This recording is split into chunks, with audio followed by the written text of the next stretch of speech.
إن الله وملائكته يصلون على النبي يا أيها الذين آمنوا صلوا عليه وسلموا تسليما. اللہ سبحانہ و تعالیٰ فرماتے ہیں یقیناً اللہ سبحانہ و تعالیٰ اور اس کے فرشتے نبی مکرم صلی اللہ علیہ وآلہ وسلم پر صلوات بھیجتے ہیں. اے ایمان والو تم بھی آپ پر صلوات و سلام بھیجو. نبی مکرم صلی اللہ علیہ وآلہ وسلم پر درود السلام پڑھنا رب تعالیٰ کی طرف سے یہ ضروری ہے، فرض ہے. اور مختلف ایسے مقامات ہیں جن میں نبی مکرم صلی اللہ علیہ وآلہ وسلم نے درود پڑھنے کی تلقین فرمائی ہے. وہ خاص مناسبات ہیں، خاص اوقات ہیں، انشاءاللہ وہ کسی موقع پر پھر بیان کروں گا. لیکن آج آپ کی خدمت میں اللہ سبحانہ و تعالیٰ کا نبی مکرم صلی اللہ علیہ وسلم پر صلوات بھیجنا اور اسی طرح فرشتوں اور مومنین کا آپ کے حق میں رب تعالیٰ سے بصورت صلوات التجا کرنا، اس صلوات کا کیا مفہوم ہے. احادیث صحیحہ کے اندر درود و سلام کی کیا فضیلت ہے اور انسان کو اس کے بدلے میں کیا ملتا ہے. محترم سامعین، آپ کی خدمت میں اس حوالے سے میں چند گزارشات کروں گا. اللہ کے رسول صلی اللہ علیہ وآلہ وسلم کے بنیادی حقوق میں سے ہم پر ایک اہم حق ہے کہ ہم آپ پر کثرت سے درود و سلام پڑھیں. یہ رسول معظم صلی اللہ علیہ وسلم سے تعلق کا اور آپ کی شفاعت کے حصول کا ایک اہم ذریعہ ہے. بھائی ذرا سامنے آ جائیں، سامنے اگر کوئی پرابلم نہیں ہے تو میرے سامنے آ جائیں. جزاکم اللہ. رسول اللہ صلی اللہ علیہ وآلہ وسلم کا یہ ہم پر بنیادی حق ہے.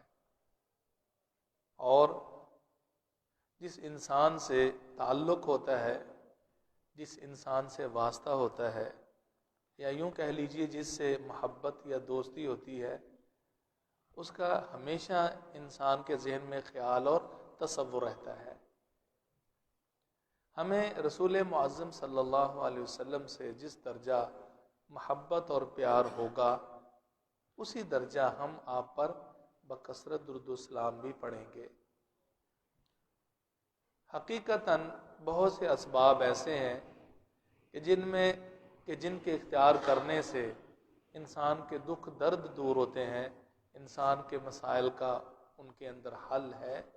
تو پیارے پیغمبر صلی اللہ علیہ وسلم پر سنت کی روشنی میں آپ کے سکھائے ہوئے طریقے کے مطابق درود پڑھنا وہ انتہائی اہمیت کا حامل ہے اور ہمارے دنیوی مسائل کا اس میں حل بھی ہے.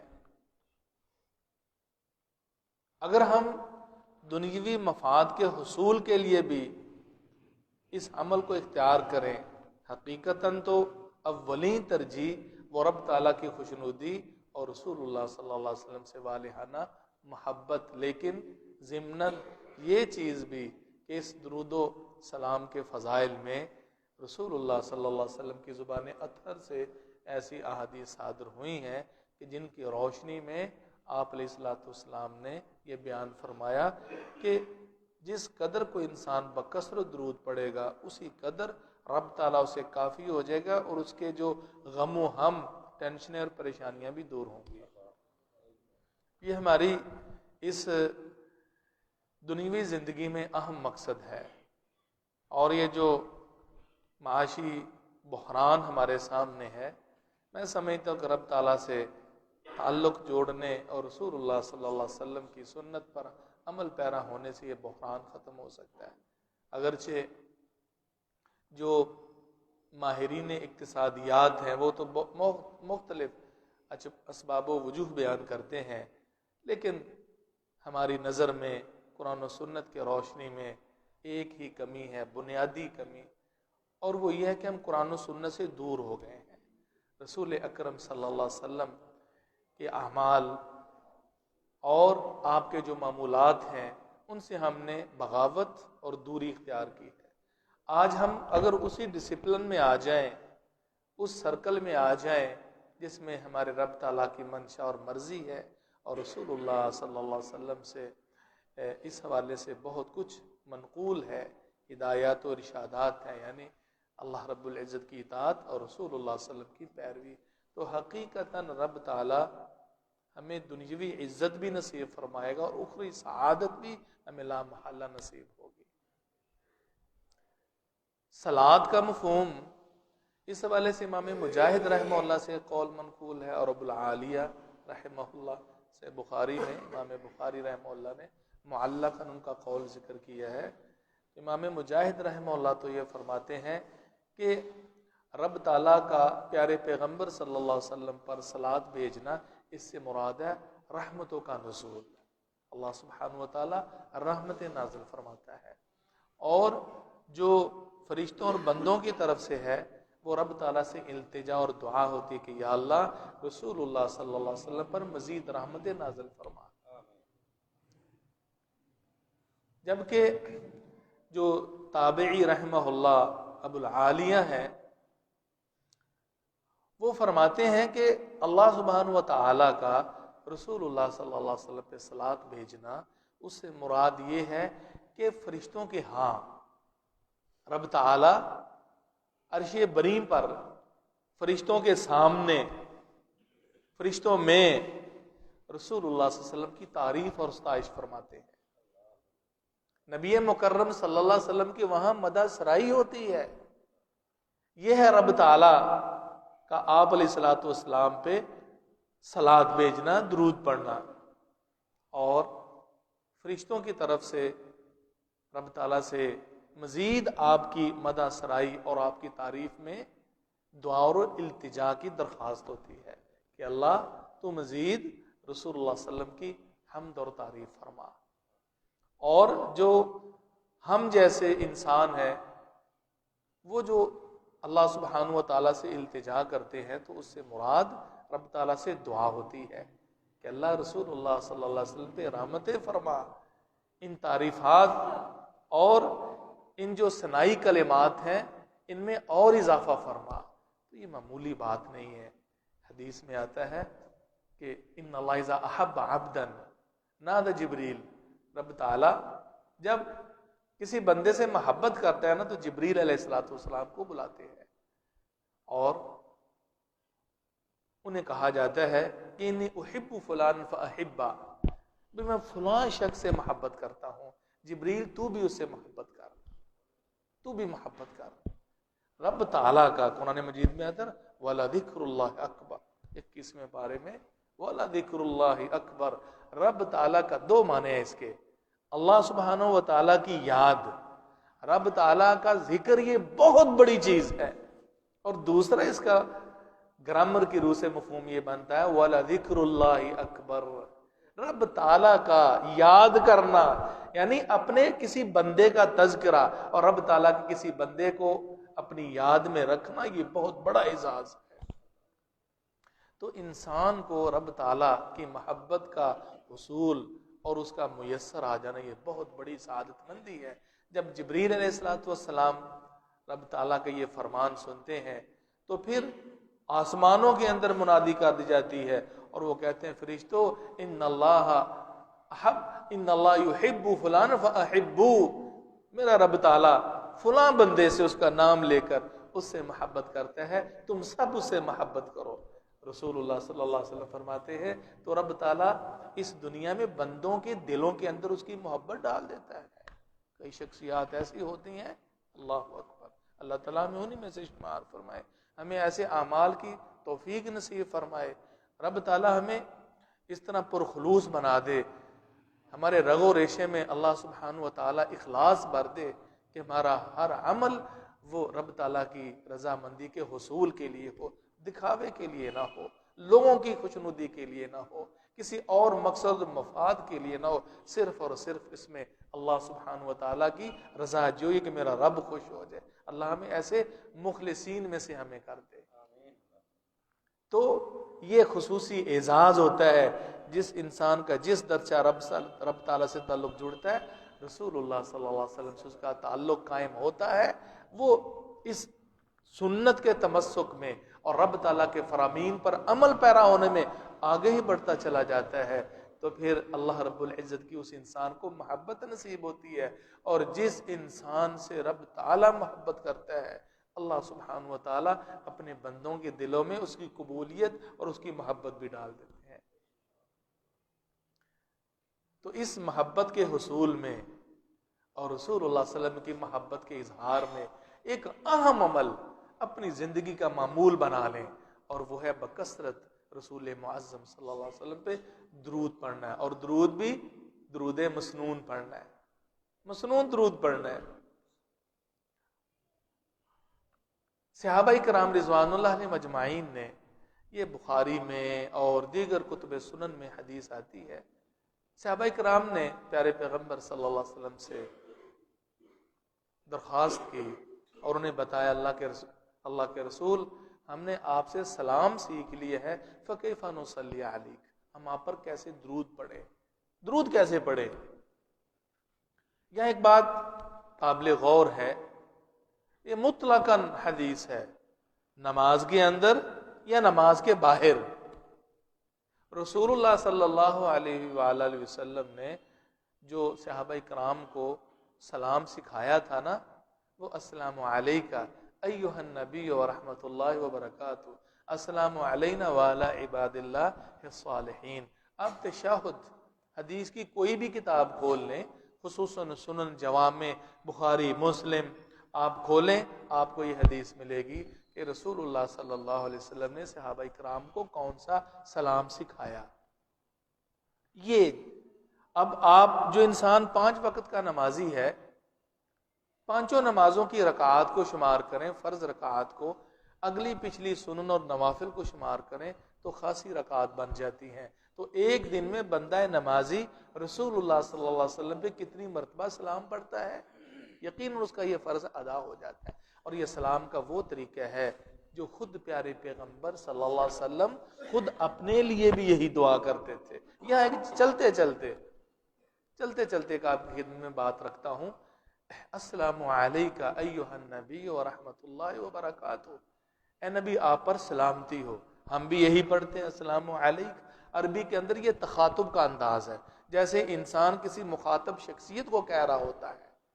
تو ذہن میں رکھیے، یہ چونکہ وہی الفاظ ہیں جو ہمیں رسول اللہ صلی اللہ علیہ وسلم نے سکھائے ہیں، اس سے جو عقیدہ حاضر ناظر کا ہے نا کہ جی پیارے پیغمبر حاضر ہیں اور وہ ہمارا درود و سلام سنتے ہیں اور ہر جگہ موجود ہیں، یہ کانسیپٹ غلط ہے۔ نہ یہ رب تعالیٰ نے ہمیں عقیدہ دیا ہے، نہ رسول اللہ صلی اللہ علیہ وسلم نے ہمیں سکھایا ہے، ٹھیک ہے، اور نہ صحابہ کرام ہی یہ عقیدہ رکھتے تھے۔ رسول اکرم جب اے نبی آپ پر سلامتی ہو، ہم سب کہتے ہیں السلام علیکہ ایھا النبی ورحمۃ اللہ وبرکاتہ، اللہ کی طرف سے رحمتیں اور برکات اے نبی آپ پر ہوں۔ یہ دعائیہ کلمہ ہے، ہم آپ کے حق میں یہ دعا کرتے ہیں کہ آپ پر رب تعالیٰ کی سلامتیاں ہوں۔ اب آپ پر، اسے ضروری نہیں ہے کہ پیارے پیغمبر صلی اللہ علیہ وسلم ہماری باتیں سن رہے ہیں یا آپ حاضر ہیں ہمارے سامنے۔ کیوں؟ اس لیے کہ خود رسول اللہ صلی اللہ علیہ وسلم بھی یہی کلمات کہتے تھے۔ پیارے پیغمبر صلی اللہ علیہ وسلم نماز پڑھتے تھے نا، وہ کیا فرماتے تھے؟ سیم یہی الفاظ، السلام علیکہ ایھا النبی ورحمۃ اللہ وبرکاتہ، سیم جو رب تعالیٰ نے سکھائے۔ اور یہ اللہ سبحانہ و تعالیٰ کا فرمان عالی نا، وما ینطق عن الہوا ان ہوا الا وحی یوحیٰ، آپ نے جو بھی ابلاغ فرمایا رب تعالیٰ کی وحی کے روشنی میں، اور اگر آپ نے کسی مسئلے میں اجتہاد کیا ہے نا، کوئی رائے دی ہے، چونکہ منصب نبوت پر فائز تھے، تو رب تعالیٰ کو اگر رب تعالیٰ کی اس پر موافقت تھی، اللہ سبحانہ و تعالیٰ کے ہاں وہ عمل قابل قبول تھا، تو اس پر خاموشی اختیار کی گئی، اس کے رد میں وحی نہیں اتری، وہ ہمارے لیے دین بن گیا۔ رسول اللہ صلی اللہ علیہ وسلم کی خاموشی ہمارے لیے دین بن گیا. اگر اس پر رب تعالیٰ کی طرف سے خاموشی نہیں ہے، جس طرح کہ سورہ تحریم پڑھ لیجئے، ماریہ قبطیہ کا واقعہ بھی بتایا جاتا ہے، جب ان کو حرام کر لیا اور پھر سیدہ زینب رضی اللہ تعالیٰ عنہ کے گھر میں جا کے شہد بھی آپ نوش فرمایا کرتے تھے. تو بہرحال وہ ایک قصہ اور واقعہ ہے. تو رسول اللہ صلی اللہ علیہ وسلم نے بعض وجوہ سے کہا کہ آج کے بعد ہی میں شہد نہیں پیوں گا، اور اس کو اپنے اوپر بصورت قسم ناجائز کر لیا اور اس کی قسم کھا لی. اللہ سبحانہ و تعالی نے وہی نازل فرمائی نا سورہ تحریم، یا ایھا النبی لما تحرم ما احل اللہ لک. اے نبی، جو رب تعالیٰ نے آپ کے لیے حلال قرار دی، آپ کو اسے حرام کرنے کا اختیار کس نے دیا؟ اس سے معلوم ہوا کہ اللہ عز و جل کی وہی اصل بنیاد ہے، اور رسول اللہ صلی اللہ علیہ وسلم نے منصب نبوت کی وجہ سے کچھ مشورے، کچھ معاملات، بہت کچھ سکھایا ہے، رب کے حکم سے سکھایا ہے. اور جہاں آپ نے اجتہاد فرمایا، رب تعالیٰ نے اس پہ خاموشی کی، رب تعالیٰ کو وہ پسند تھی تو وہ ہمارے لیے دین بن گیا. اور جہاں معاملہ رب تعالیٰ کی منشا کے خلاف تھا، فوراً رسول اللہ صلی اللہ علیہ وسلم کو اس عمل سے روک دیا اور فوراً اس حوالے سے باخبر کر دیا. اہل بدر کے قیدیوں کے بارے میں بھی یہی تھا نا، اور بھی اس طرح کے معاملات ہیں. اللہ سبحانہ و تعالیٰ نے وہی نازل فرما دی. تو یہاں رسول اللہ صلی اللہ علیہ وسلم بھی کیا فرمایا کرتے؟ السلام علیکہ ایھا النبی، اے نبی تجھ پر. علیکہ تو سامنے مخاطب انسان کو لیے کہتے ہیں نا. تو مطلب یہ ثابت ہوا کہ رسول اللہ صلی اللہ علیہ وسلم بھی وحی کے تابع تھے، اور اس میں یہ نہیں کہا السلام علیہ، السلام علی محمد، السلام علیہ مجھ پر ہو. اس سے پتہ چلا کہ یہ حاضر ناظر والی بات ہے، اس سے اخذ کرنا درست نہیں ہے. اور پھر آپ کو ایک اگلی بات بھی بتاتا ہوں کہ صحابہ کرام کا عقیدہ تھا.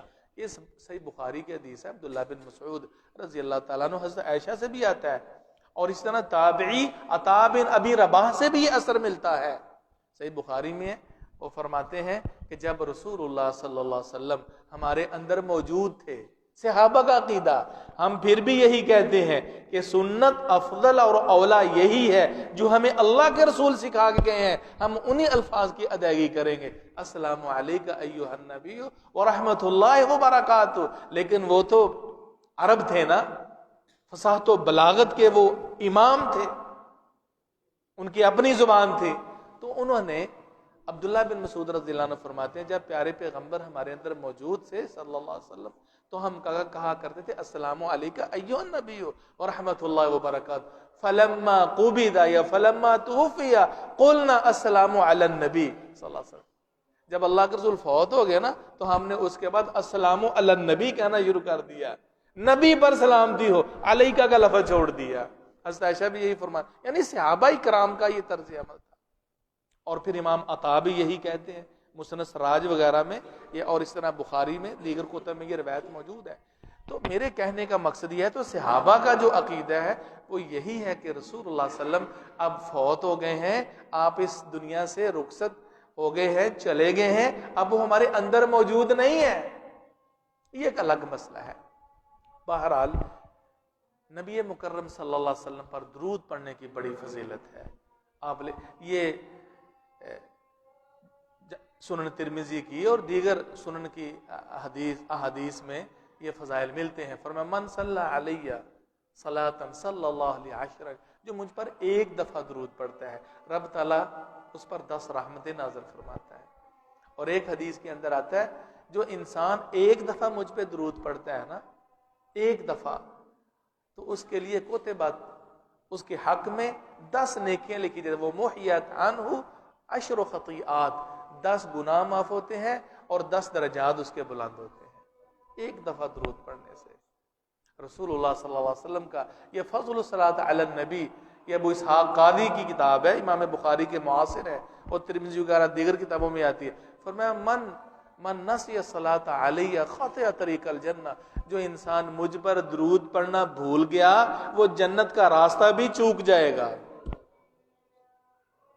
نبی مکرم صلی اللہ علیہ وسلم نے اپنے اوپر اللہ کے رسول صلی اللہ علیہ وسلم کا نامی اس میں گرامی سن کر کوئی آپ پہ درود نہیں پڑتا، خاموشی اختیار فرماتا ہے، اس کو کنجوس اور بخیل قرار دیا ہے. فرمایا راغب انف رجل ہاں یہ دوسری حدیث ہے. فرمایا البخیل الذی من ذکرت عنده فلم یصلی علی، وہ انسان بخیل ہے کہ میرا تذکرہ ہو، میرا نام نامی اس میں گرامی لیا جائے اور وہ مجھ پہ درود نہ پڑے. محترم سامعین، جس مجلس میں بیٹھیں، اب آپ اس مجلس میں تشریف فرما ہیں، کسی اور میٹنگ میں بیٹھتے ہیں، کسی اور جگہ پہ بیٹھتے ہیں، تو کبھی بھی رسول اللہ صلی اللہ علیہ وسلم کو مت بھولیے، آپ کو مت بھلائیے.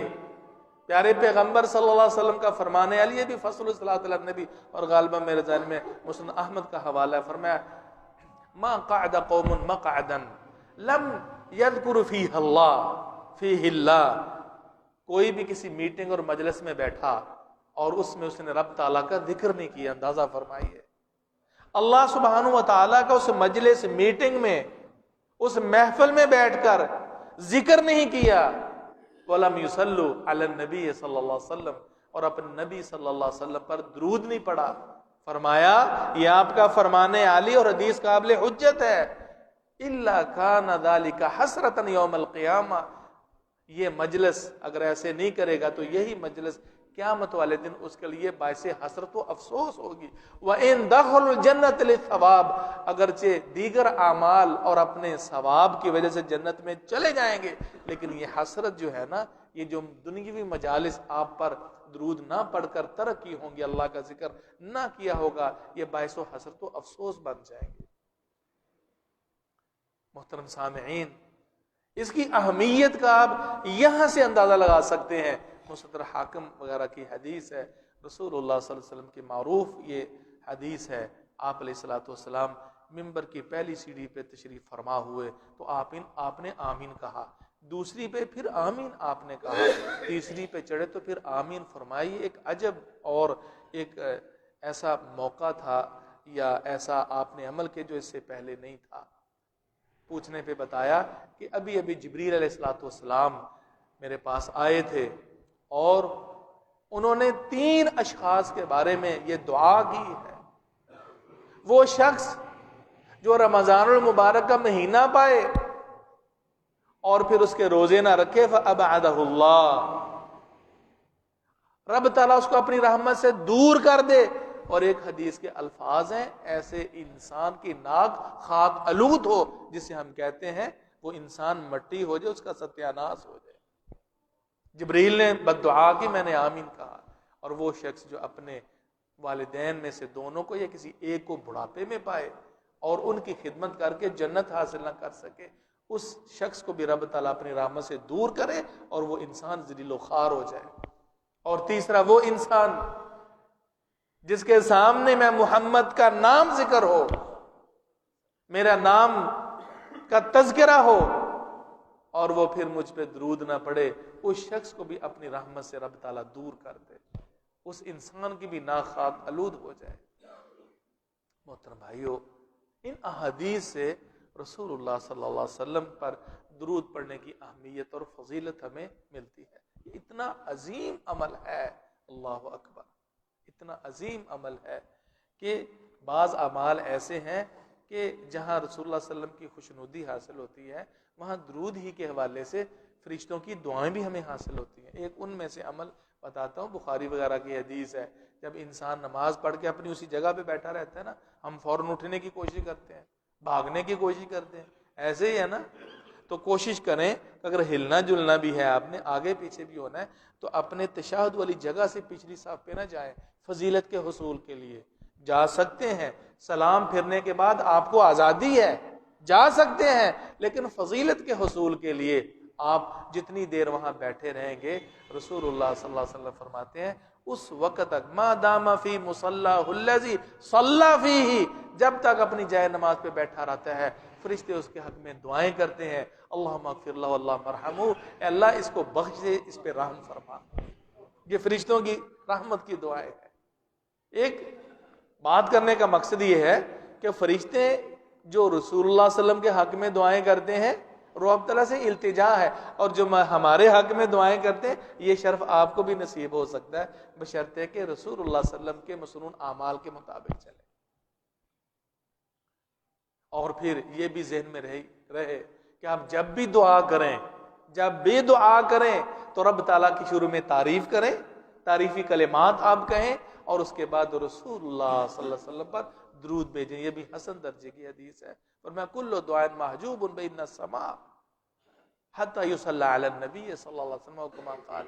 اس وقت دعا آسمانوں سے اوپر جاتی نہیں ہے جب تک کہ رسول معظم صلی اللہ علیہ وسلم پہ درود نہ پڑھ لیا جائے. کتنی عظمت کا یہ عمل ہے. اور اپنا یہ اسلوب بنا لیں, سب سے پہلے رب تعالیٰ کی تعریف, پھر رسول اللہ صلی اللہ علیہ وسلم پہ درود پڑھیں, پھر آپ جو مانگیں گے باقی شرائط کے ساتھ رب تعالیٰ آپ کی دعا کو قبول فرمائے گا. حقیقت میں رب تعالیٰ کی رحمت وہی ہے. اللہ سبحانہ و تعالیٰ وہی رب ہے جو آدم, نوح, یونس, لوط اور دیگر انبیاء علیہ السلام کی دعاؤں کو قبول فرماتا تھا. یہ وہی رب کریم ہے. عمر بن خطاب کی دعائیں بھی سنتے ہیں اور بلال حبشی کی دعائیں بھی سنتے ہیں رضی اللہ عنہ ارضا. یہ وہی رب تعالیٰ ہے جس نے تابعین اعظام, اولیاء کرام اور بزرگان دین جو صلحاء رب تعالیٰ کے دین کے لیے نکلے اور اپنی زندگی کو اللہ اور اس کے رسول کی تعلیمات کی روشنی میں گزارا, اللہ نے کبھی ان کو رد نہیں کیا. آج رب وہی ہے, ہم بدل گئے ہیں.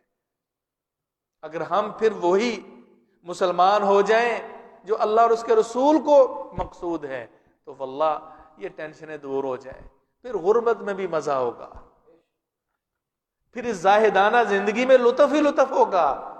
پھر انسان 2 ٹائم کا کھانا کھا کر بھی رب تعالیٰ کے لیے شکر گزار رہے گا. کبھی بھی اس کی زبان سے شکر کے کلمات بھی نکلیں گے. اس کا دل غنی ہوگا. اس کے سامنے بادشاہوں کی بادشاہیں کیوں نہ ہوں, وہ ان کو دھتکار دے گا جب اللہ اور اس کے رسول کی محبت کا غلبہ ہوگا. یہ اصل میں ازمائشوں میں پڑ گئے ہیں نا, یہ دل فتنوں میں مبتلا ہو گیا ہے. ہم بہت بڑے دنیوی فتنوں میں مبتلا ہو گئے ہیں. یہ فتنوں کی بھرمار ہے, یہ فتنوں کا جال ہے کہ ہر آن ہم رسول اللہ صلی اللہ علیہ وسلم سے دور ہو رہے ہیں, شریعت سے دور ہو رہے ہیں. اور رب تعالیٰ کا یہ جو معاشی صورت میں بحران, مصائب کی صورت میں رب تعالیٰ کی پکڑ, اس کی وجہ یہی ہے کہ ہم اللہ اور اس کے رسول اور پیارے پیغمبر صلی اللہ علیہ وسلم کی سنتوں سے دور ہو رہے ہیں. نام کا جتنا بھی بڑا مسلمان لیبل, میں فلاں, نام سے کام نہیں بنے گا. کام سے کوالٹی آپ کا عمل ہے. زبان سے لاکھ دعوے بھی کریں, اس وقت رب رحیم کو قبول نہیں ہے جب تک ہمارا ہر عمل, ہمارا شادی بیاہ, رسم و رواج, عبادات, معاملات, اذکار, وظائف رسول اللہ صلی اللہ علیہ وسلم کی سنت کے مطابق نہ ہو. لہذا درود کو بھی سنت کے مطابق ڈالیں. یہ کوالٹی جو ہے نا, کوالٹی رب تعالیٰ کو ہم کوالٹی دیکھتے ہیں, کوانٹٹی عموماً نہیں. 1-2 نمبر چیز کتنی تعداد میں ہو, ادنا سے ادنا آدمی اس کو پسند نہیں کرے گا. کوالٹی دیکھیں.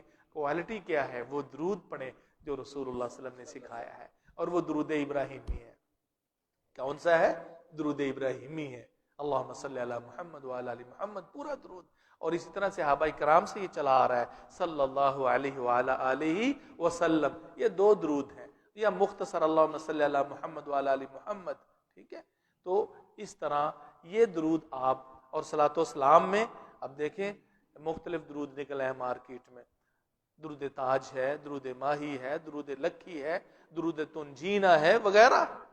یہ درود خود ساختہ ہے جن کا رسول اللہ صلی اللہ علیہ وسلم کی سیرت, عمل اور آپ کی زبان اطہر سے کوئی تعلق نہیں ہے. ہر کسی کی اپنی اپنی فضیلت بنائی ہے, اس کے اپنے اپنے مناقب اور فضائل گھڑ لیے گئے ہیں. سارے کے سارے پڑھنے سے دنیوی مفادات ہیں, دین کا اس میں نہیں ہے. خود ساختہ, وضع کردہ, من گھڑت. تو کوالٹی کو دیکھیں جو صحابہ نے سیکھا, جو صحابہ کرام نے آگے پہنچایا, اور وہ درود ابراہیمی ہے یا مختصر جو درود ہے بھائیو, اس کی کوشش کریں. اور یہ اتنی پاورفل چیز ہے. ابی بن کعب رضی اللہ تعالیٰ عنہ کی یہ حدیث ہے, صحابی رسول ہے, ترمذی میں بھی آتی ہے, اور امام ابو اسحاق القاضی جو کہ امام بخاری کے معاصر ہیں, فضل الصلاۃ علی النبی کے اندر وہ کہتے ہیں اللہ کو انی اکثر الصلاۃ علیک. میں حدیث بیان کرتا ہوں, بات ہماری جو میں کرنا چاہ رہا تھا وہ اپنی انتہا کو پہنچی ہے. کہتے ہیں اللہ کے رسول انی اکثر الصلاۃ علیک, اللہ کے رسول میں آپ پر بہت زیادہ درود پڑھتا ہوں, آپ پہ بہت زیادہ درود پڑھتا ہوں. اب مجھے بتا دیجئے جب میں دعا کروں تو اس وقت کتنا درود آپ پہ پڑھوں؟ کیا اپنی دعا میں چوتھا حصہ, مثال کے طور پر انسان نے 8 منٹ دعا مانگنی ہے تو اس میں 2 منٹ درود کے لیے رکھوں، دعا کا چوتھا حصہ اللہ کے رسول پہ درود پڑھتا رہوں، فرمایا ان شئت تیری مرضی، فإن زدت فهو خیر لک، اے بھائی اگر تو اضافہ کر لے تیرے لیے بہت بہتر ہے۔ فرمایا اللہ کے رسول پھر میں آدھا درود پڑھوں اور آدھا اپنے حق میں دعائیں کروں؟ فرمایا ان شئت فإن زدت فهو خیر لک، اگر تو مزید اضافہ کر دے اور زیادہ بہتر ہے۔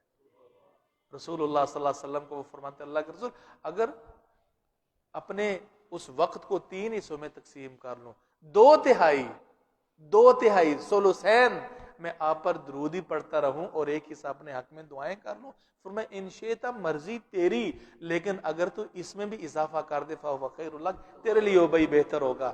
کہتے ہیں اللہ کے رسول پھر اگر میں اپنے حق میں کچھ نہ مانگوں اور آپ پر ہی درود پڑھنے میں سارا وقت گزار دوں، تو رسول اللہ صلی اللہ علیہ وسلم فرماتے اذن تکفی ہمک ویغفر لک ذنبک، او بھائی پھر فکر کی ضرورت نہیں ہے، پھر رب تعالیٰ تیرے سارے غموں کو دور فرما دے گا اور تجھے رب کافی ہو جائے گا۔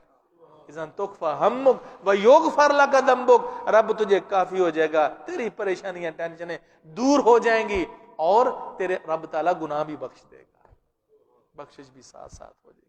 یہ بڑی فضیلت کا حامل ہے، تو آپ اپنے دل میں یعنی یہ ذہن بنا لیں، سوچ لیں کہ ہم نے روزانہ کتنا درود پڑھنا ہے، جس قدر کثرت سے پڑھے، کثرت سے استغفار کرے، فَقُلْتُ اسْتَغْفِرُوا رَبَّكُمْ إِنَّهُ كَانَ غَفَّارًا، بخشش اپنے گناہوں کی، یہ چیز بڑی رب تعالیٰ کو پسند ہے۔ جتنی بخشش مانگیں گے، جتنا درود نبی مکرم صلی اللہ علیہ وسلم پہ پڑھیں گے، اتنا ہی ہمارا رب تعالیٰ راضی ہوگا، اور جتنا رب تعالیٰ ہمارا راضی ہوگا اتنے ہی انشاءاللہ دنیوی مسائل حل ہوں گے۔ لیکن درود مسنون پڑھنا ہے، یہ جو میڈ ان پاکستان درود ہے نا، خود ساختہ بناوٹی، جن کا قرآن و سنت سے تعلق نہیں ہے، میرے بھائیو اپنی کاوشوں کو ضائع کرنے والی بات ہے۔ تو محبت کا یہ بھی ایک انداز، اور حقیقی محب جو ہوتا ہے نا، اپنے محبوب کے لب و لہجے کو بھی ملحوظ رکھتا ہے، اور اپنے پیارے کے منہ سے نکلے ہوئے کلمات کو تاریخ بنا لیتا ہے، دل و دماغ میں بسا لیتا ہے۔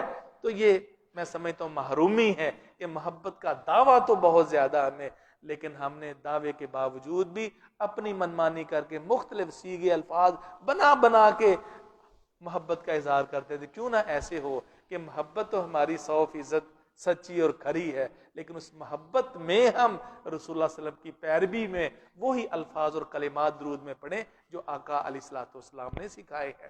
صحابہ کرام نے اور اس کے علاوہ درود نہیں پڑھے۔ تو اللہ سبحانہ و تعالیٰ سے دعا ہے کہ اللہ رب العزت ہمیں اس محبت کے ساتھ ساتھ، اس پیار کے ساتھ ساتھ آپ پر بکثرت درود پڑھنے کی توفیق نصیب فرمائے۔ اور یہ بھی حدیث آتی فرمایا اکثر الصلاۃ علیہ یوم الجمعہ و لیلۃ الجمعہ کما قال، فرمایا لوگوں میرے صحابہ جب جمعے کی رات اور جمعے کا دن ہو تو میرے اوپر کثرت سے درود پڑھا کرو۔ یہ جمعرات یعنی جمعرات کا دن ہے نا، تو مغرب کے بعد وہ جمعے کی رات شروع ہو جاتی ہے، ٹھیک ہے۔ آج جو شب ہوگی تو یہ کس کی ہوگی؟ سموار کی ہے، آج اتوار ہے، سموار کی ہے، تو اسلامی طور پر دن بعد میں اور رات پہلے آتی ہے، تو اس کا بھی آپ نے خاصا اہتمام کرنا ہے۔ رب تعالیٰ سے دعا ہے کہ اللہ ہمیں نبی مکرم صلی اللہ علیہ وسلم کا سچا محب بنائے۔ آپ علیہ الصلوۃ والسلام فرمایا لا یؤمن احدکم، لا یؤمن احدکم، اس وقت تک تم میں سے کسی انسان کا ایمان مکمل نہیں ہوگا حتی اکون احب الیہ من والدی وولدی والناس اجمعین، جب تک کہ میں محمد تمہیں اور ہر شخص کو اپنے والدین، عزیز و اقارب اور تمام لوگوں سے زیادہ پیارا نہ بن جاؤں۔ سبحان ربک رب العزت عما یصفون وسلام علی المرسلین والحمد للہ رب العالمین۔